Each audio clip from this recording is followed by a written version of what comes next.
आप सभी साथियों का मेरे YouTube चैनल बहुजन सेंटर में स्वागत है। आप सभी साथियों को जय भीम, जय संविधान, जय मूल निवासी।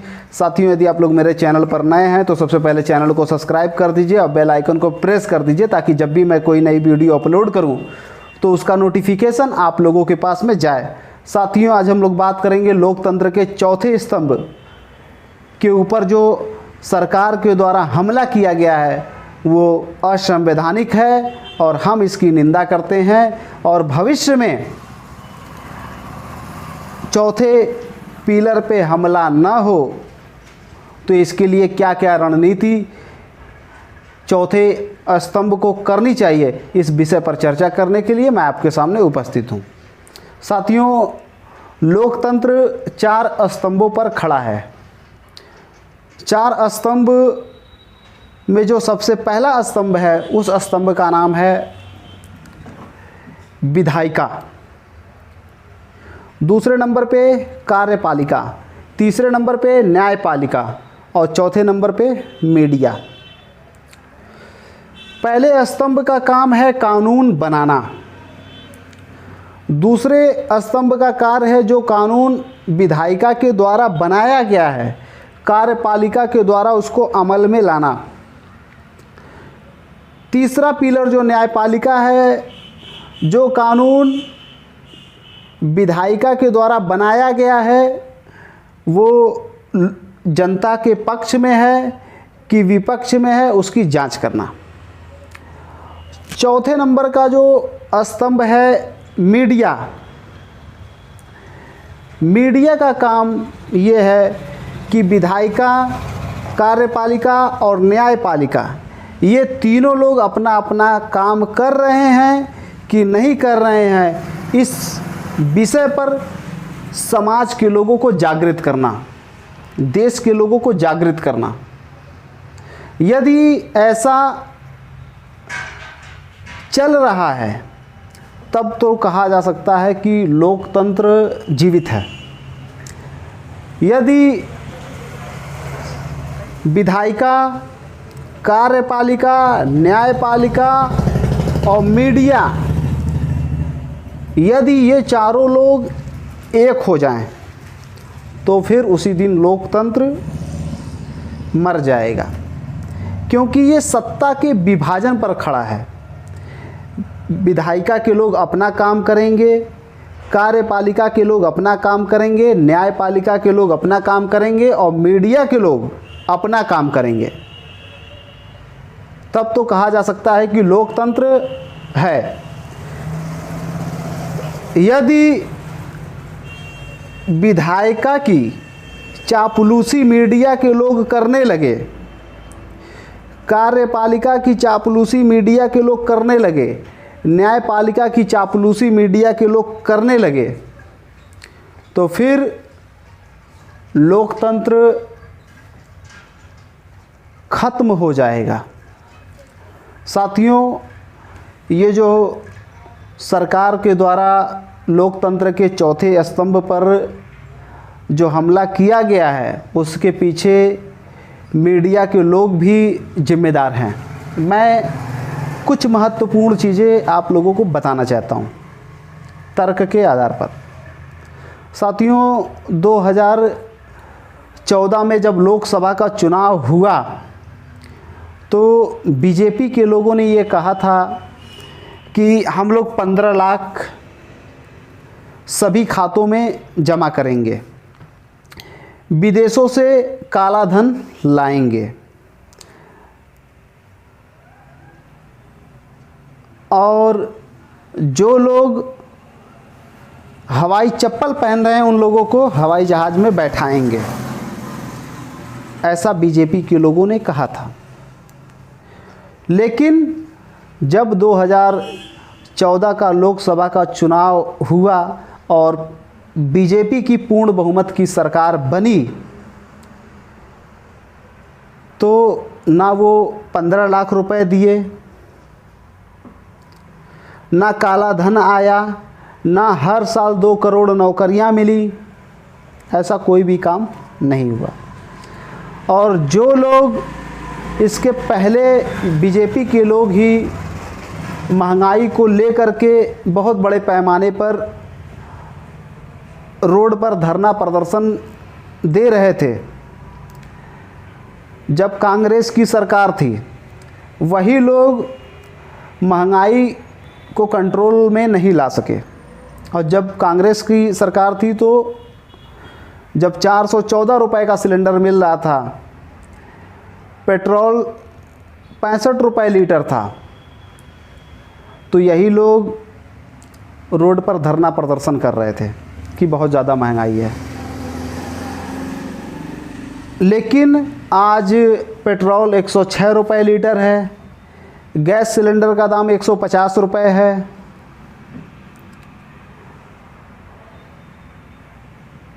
तो जो काम मीडिया को करना चाहिए था जागरूक करने का, वो काम मीडिया के द्वारा नहीं किया गया।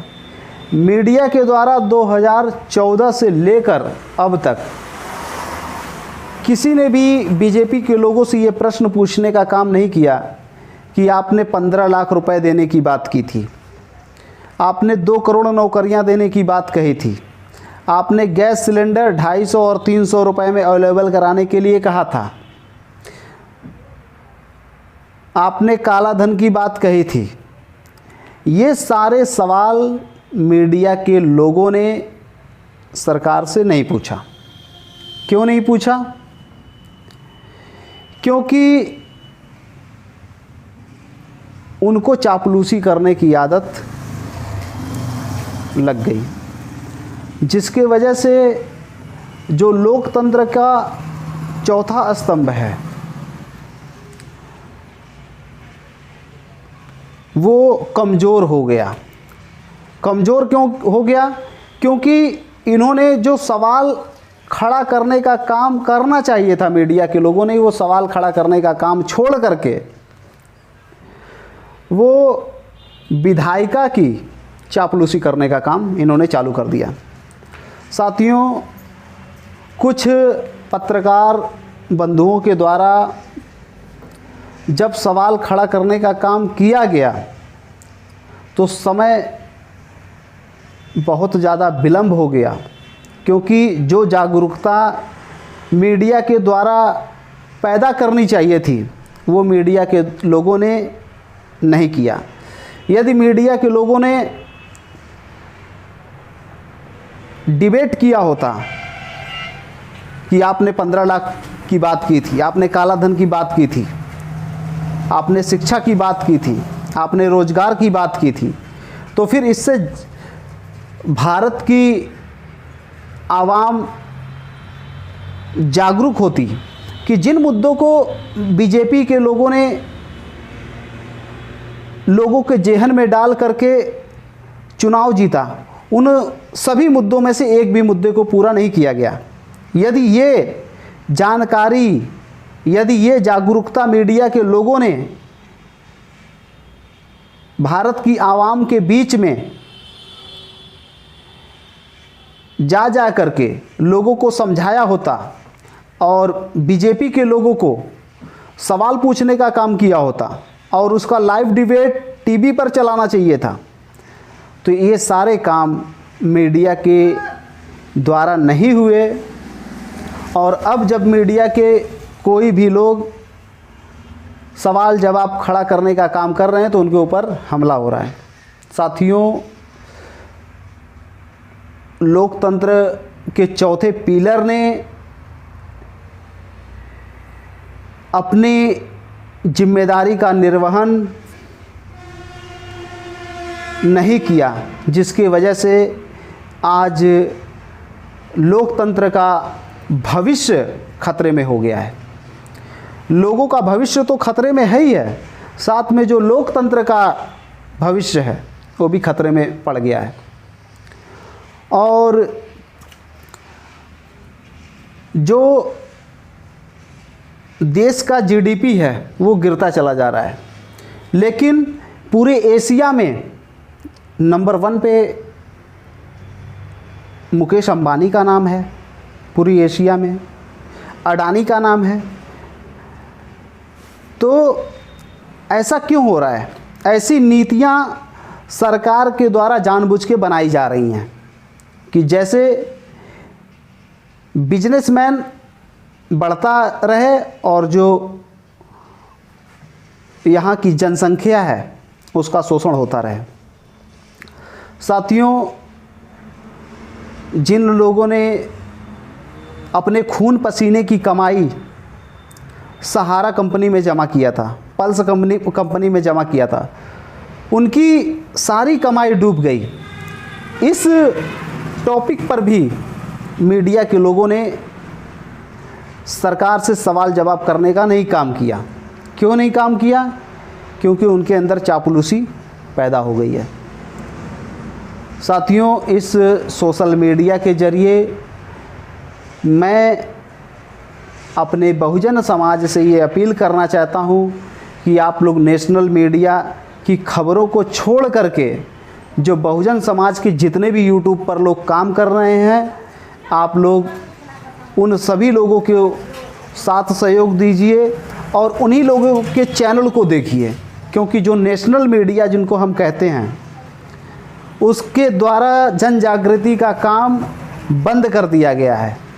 और कोई भी कानून यदि सरकार लेकर के आ रही, चाहे वो भले ही जनता के विरोध में है, लेकिन मीडिया के लोग उसको वाहवाही दिखाने का काम कर रहे हैं कि ये बहुत अच्छा कानून है।